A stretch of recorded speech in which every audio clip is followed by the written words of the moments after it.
how can we define the problem? I would say to the best as we can. Okay, there are several steps in the process, and I changed the process just a little bit because it feels more natural going that way. The first one will be understand the situation. You want to identify the key symptoms. As I recall our trucking company, right? The symptoms were high recruiting cost, same selection cost, and same training cost. A lot of training sessions. These are the symptoms. Okay.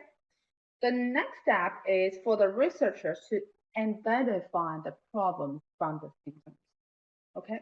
Now, sometimes the symptoms is superficial. It may not be the real problem that one needs to address. Actually, for the trucking company, okay, the symptoms may suggest the problem is a recruiting problem. It's a recruitment problem. But turns out it's not. Okay, it's not. So we'll see in a minute why is that the case.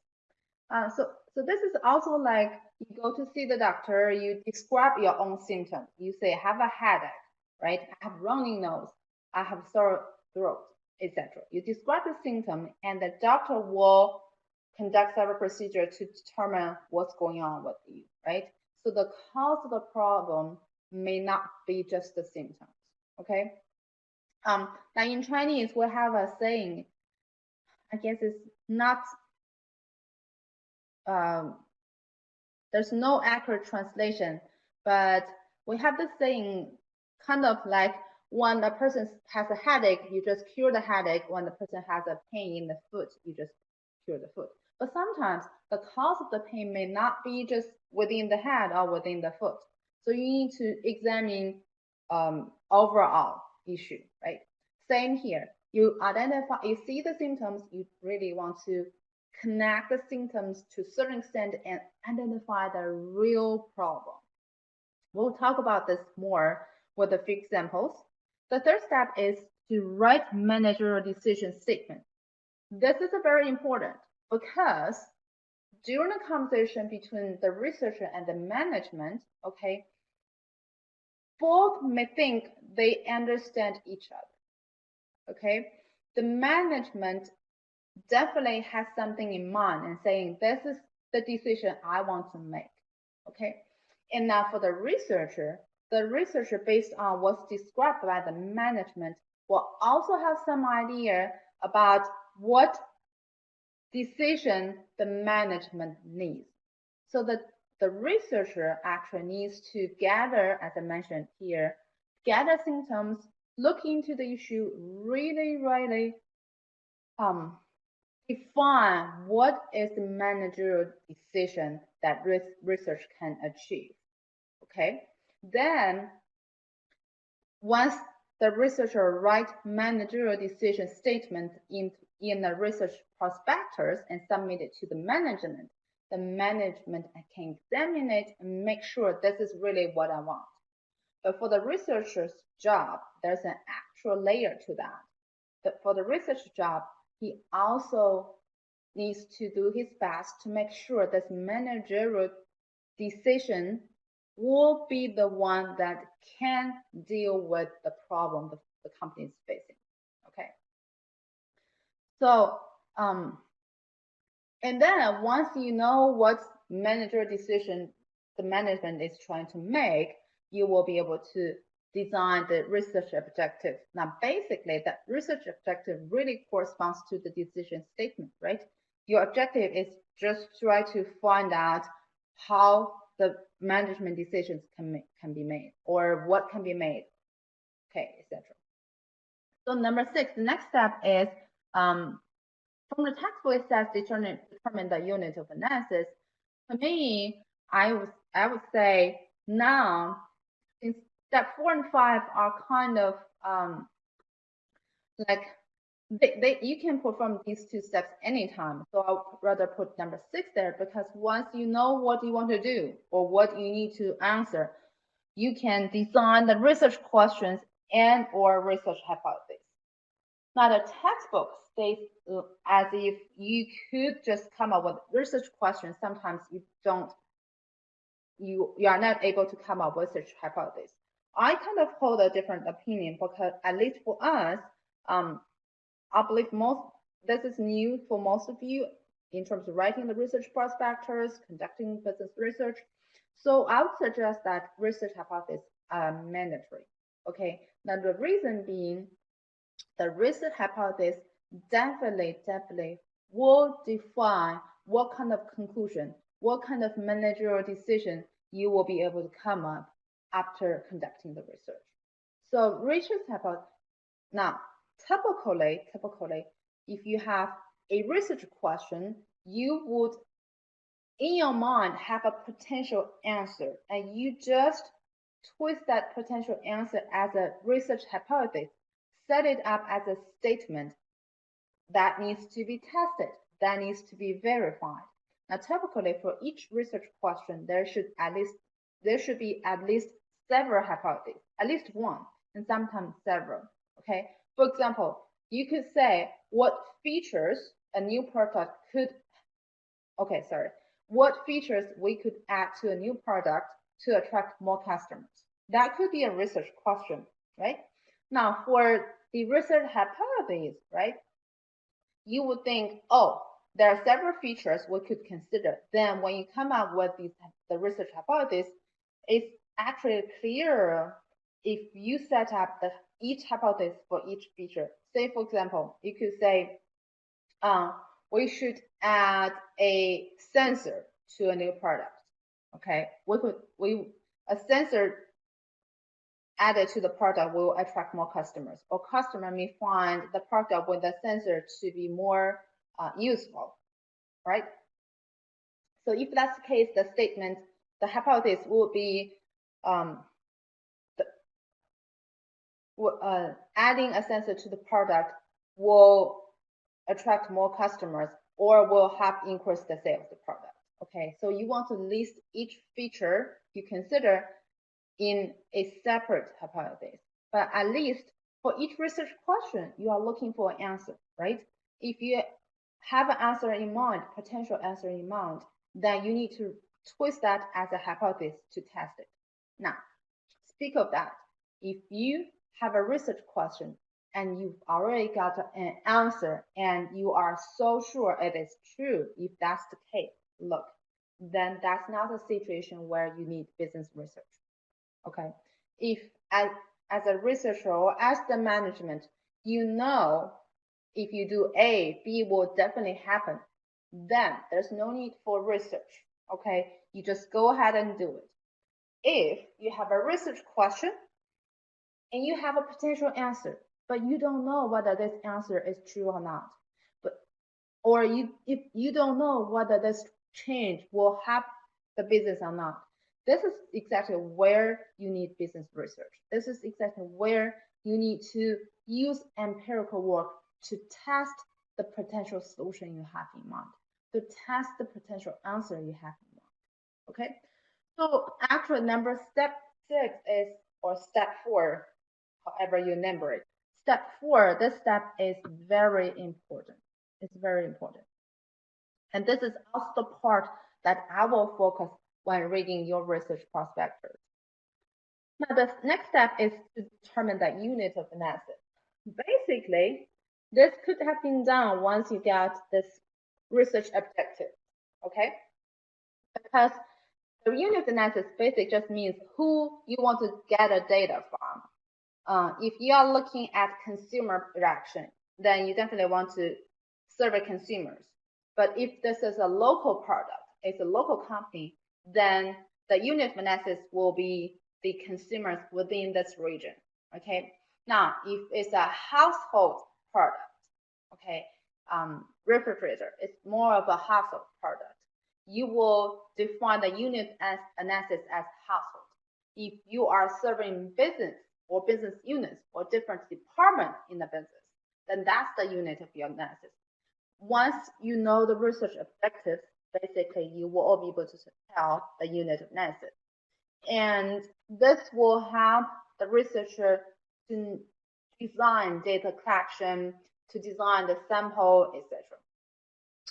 And the last step is to determine the relevant variables. Okay, now relevant variables depend on the research objective and the research question. Now, if you think about it, say for example, let's see what I can come up with. The credit issues. Okay. Now think about it. When you apply for a credit card, right? The credit card company will pull up your credit report to determine whether they will give you approve the credit or not, right? Then there, if you think about it, the research question for the credit card issuer is to determine whether you as an applicant is worthwhile or not, right? And how could he determine that? First of all, that's a variable already. That is how to determine whether an applicant is worthwhile or not. Okay. Now, apparently there are tons of issues can affect this applicant's credit, right? So that's why we have the credit score. If you think about it, credit score is actually I probably can't define it rigorously, but it's a synthesized score of reflecting almost every aspect of someone's credit. It starts from your debt, your wealth, and your past history. It kind of take into consideration a lot of things, right? The credit score, right? So in that case, okay, actually, we would think what affect an applicant's credit, okay? So all of these factors will be defined as relative variable as well. So for the case I was mentioning, you applying for a credit card, the variable that we are really interested is whether you are worthwhile or not. Okay, it's a yes or no answer, or whether your credit is good or not. Okay, well, yes, the company will pull out the credit score, but let's look behind the credit score. What are involved in credit score, right? These all other factors will be also the relative variables. They could include how many credit cards you have so far, right? Have you ever been delinquent? Have you ever filed bankruptcy? What is your annual income? For all of these questions, think about it. When you apply for the credit score, right? You answer so many questions. All these questions, why do they ask? Right? That's because they know your answer to these questions can affect your credit. Okay, so all of these reflect the relative variable. Okay, so by the last step, once you have the research objective, determine whether you are worthwhile or not as a credit card applicant, and once you know the research question or research hypothesis, that is, find out what factors affect a person's credit. After define step 3 and step 6, you will be able to come up with a relative variable. Okay, so that's the whole procedure of define the problem. Actually, if you think about it, from step 1 to the very last step, this is the procedure you're gonna follow in your research prospectus. So research prospectus is really laying out the thinking process you have before conducting the research plan. Okay, but it's certainly more than that. Let me save it for later. Right, and what we want to do right now is to go over the details. Okay, the first step, of course, is understand the business decision. That is, we want to analyze the situation. We want to get a background information. Okay. Now, to get a background information is not just about talking with the management. You are called in by the management to inform you what's going on, why you are hired, or why you are asked to conduct the research. Okay, but once you talk with management, you need to go out and get more information. As I mentioned, the management has their own view. You should be more neutral. You should gather comprehensive information from every aspect. You should, well, if this is something involves technology, different departments, you should go out and talk to different people out there, not just the management themselves. Okay. So therefore, for the interview process, you're gonna interview all relevant parties. Okay. And once you get the information, you need to develop many alternative problem statements. And this is because you don't want to confine yourself to a very narrow point and lose the view of the whole forest. Okay, you want to give yourself as many options as possible. In particular, you could further refine. Further refine the problem statements through the conversation with management. Typically, for a research plan or research prospectus, it's not one shot. It's not that you write it, you submit it, you start working on the research. It's not. It doesn't go like that. It actually goes several rounds. You write down the plan. You write down what you think needs to be solved, sent to the management, and usually the management come back with something in their mind. So it's more like I wouldn't say negotiation, but it's more like a discussion process. And eventually, the management and you will altogether determine what's to be done for the research.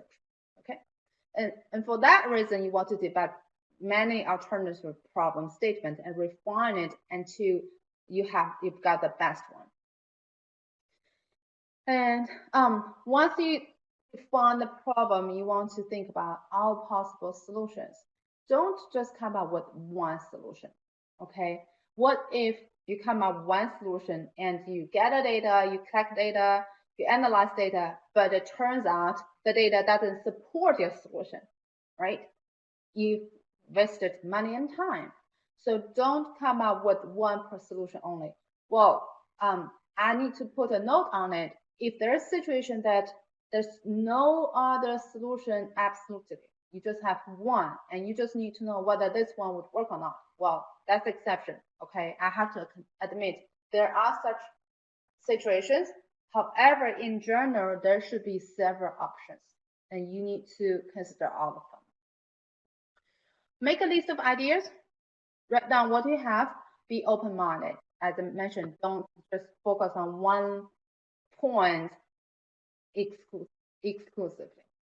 With all this said, for your research prospectus, most likely you will not do this. Why? Because you're not actually hired. You cannot talk to all relevant parties. Okay. You don't have many problem statements, because once you say, oh, this is my topic, then you, based on what I've seen so far, most likely it will be issue or an opportunity. So it's already relatively defined. The problem is already relatively defined well for you. So probably you will not conduct this process. Now, what do you need to do for this step? I want you to do a lot of research. Well, this research is not the business research we're talking about. I want you to do a lot of research on the internet to find out relative information about the company's issue. Okay, read the news report, read their financial report, read whatever you can read or whatever you can find. Okay, get to know the problem better so that you can come up with quite a lot of possible solutions. Okay, so in this step, your task is not to talk to relevant parties, but talk to the internet. Go search for useful information. Okay. Now, once you gather the background information, I want to emphasize, please do not spend lengthy describing the background of the issue. You do not need to talk about the little details, every aspect of it. You do not want to talk about the issue with the whole industry. You do not want to talk about, oh, this company was established in 1956 by this person, has been doing great, blah, blah, blah. That's something you don't need to mention at all. Look, That's the contract between you and the management. The management do not need you to compliment them. Okay, they want you to solve the issue. So in the background, in your research prospectus, talk to the issue directly, describe it, and mention the consequence. Okay, mention the consequence. All right, so here's kind of an example to show you how you can probe the interviewer for what's going on. But let's look at this example. The first situation, what we're trying to do is we're gonna look at the first two examples and come up with likely problems, decision statement, and then we want to define research objectives, design research questions, and come up with research hypotheses. Okay. So it's more like a practice for you to try to go through the thinking process. Let's take a look at the first one. It says 22-year-old neighborhood swimming association seeks research help. Okay, the symptom of, imagine this, right? So the manager of this swimming association calls you in and say, well, we need your help. So the manager says, well, we face decline in membership for 6 years. Okay, we notice there's a new water park and there's increased attendance. We're jealous about that, right? And we also notice even for our members, they use our facility less frequently. So we want to help, right? Okay. By the way, whatever I mentioned as the following that's not the standard answer. There can be several answers to it. So I'm just well, I will tell you that I'm gonna follow in the textbook, but these are just examples, okay? So what could be the likely problem? Now, we have a quite apparent comparison here. There is this 22-year-old swimming association versus new water park, okay? That's big difference. And new water park is not popular. So apparently, right, the problem is, well, the swimming association, the facilities must be old. It's already 22-year-old. If they didn't upgrade it, if they didn't do any renovation, right, it might be outdated.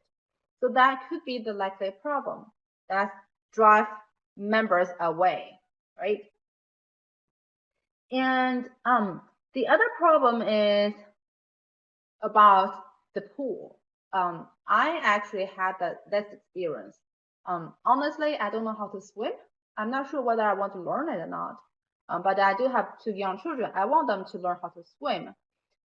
So I took them to the swimming lessons. Now, if this is a pool, right? The problem is they go to learn their swimming lessons. I'm gonna just stay there, right? Well, what if I want to play water myself? Okay. Now, water park, on the other hand, give me some choices. My children could learn. Well, after I think about it, I have 2-year-old and 5-year-old. Neither of them know how to swim. So at the very beginning, they don't need this formal training. Okay. So that's the presumption. That's what I'm facing. All of us, the 3 of us, none of us know how to swim. And the 2 of my young children are learning how to swim. So they don't need this formal training. They don't need this pool to learn how to swim. They can learn pretty much anywhere as long as there's water, right? And for me, if it is water park, they can learn. At the same time, I can enjoy some leisure time myself, right? And also for my 2 young children, unfortunately, they are not big fan of water. How do I force them to learn? So to them, they would rather have fun in the water park. So if you think about it, actually, there's another comparison that is between the swimming pool and the water park. Probably young family or family with younger children will prefer water park. That's another issue, right? Okay, so what is the decision statement? Apparently, the management or the director definitely wants to know how to attract more customers, right? How to change or create a more favorable attitude towards the pool, how to regenerate their market, how to make the association more popular again. Okay, that's the decision statement. We'll continue to the next steps in a minute, but since what's on this page, let's look at the second example. This is about palm-sized computer with wireless internet access. The manufacturers believe that B2B sales are too low for this situation. So the symptoms include distributors complain prices are too high. Business users still use larger computers for displaying information to consumers or smartphones for other purposes. Well, first of all, I need to point out, apparently this example is really outdated because palm-sized computer with wireless internet access, isn't that the iPad thing? Isn't that the service thing? It's now selling pretty well, right? So this is in the old days. I remember there was one point when the touchpad just emerged in the market. It's expensive, I have to say, and I'm not a very, I guess I'm quite I'm quite okay with just current technology. Whenever there's new stuff coming out, I'm not so anxious to get it. As long as I can satisfy my research requirement, I don't think it's necessary for me to get a new product. My husband, on the other hand, he's really, really into the renovation, and whenever there's a new product, he's really excited to get it. So when there's this iPad coming out, he's really interested, but I insist that it's costing too much. We don't need it. He ended up buying a, I guess, second-class touchpad. It's much cheaper, but it's very clumsy. It's not that nice, but he's still so excited playing with it all day long, right? Well, that's many years ago. And later on, once we get the real iPad, I eventually gave up. I was like, all right, let's get one. So once we get the real iPad, we have to say it's much better. It's such an improvement. So apparently this must be many years ago. Okay, let's just assume there's no iPad yet. There's no such thing. So don't imagine what's going on right now. The good thing is, look, since this happened before, we will know better right now what could be the potential problem, what could be the potential solution. So let's take a look. Two major symptoms: price are too high, right? Second, users are not using it. So apparently they don't find any use of it. Okay, this means the palm-sized computer is not useful. Okay, and at least it's not outweighing the cost of purchasing this. And the other thing is, I would say the transaction, right? The transition from computer to palm-sized computer, and the transition from palm-sized computer to smartphone. Okay, think about it. The transition between Android and ISO, right? The transition between PC and Mac. My husband recently made the transition from PC to Mac because our family is PC oriented, and the main reason is, again, me. Sounds like I'm so controlling the whole situation, but for a lot of my research purpose, using Mac will be quite clumsy, so I insist that we stay with PC. But my husband recently got a new job and he needs to transition to Mac. It's quite a transition for him. He complains quite a lot, only to me apparently, saying that, well, the habit is so different, I can't find this, can't find that, right? So apparently there will be transition cost. And the likely problem for this is the transition cost might be too high. Okay, so what could be the decision statement? Well, apparently the manufacturer wants to know what can be done to improve the sales, to make the B2B sales high, to make the palm-sized computer useful again. Okay, so that's the decision statement. And the third one is for your review. I've already got the answer here. Because I'm not a big fan of drinking. Allow me to skip it, at least for right now. Okay. So I have to stop this session. I'll record the rest of the lecture in a different session. See you next time.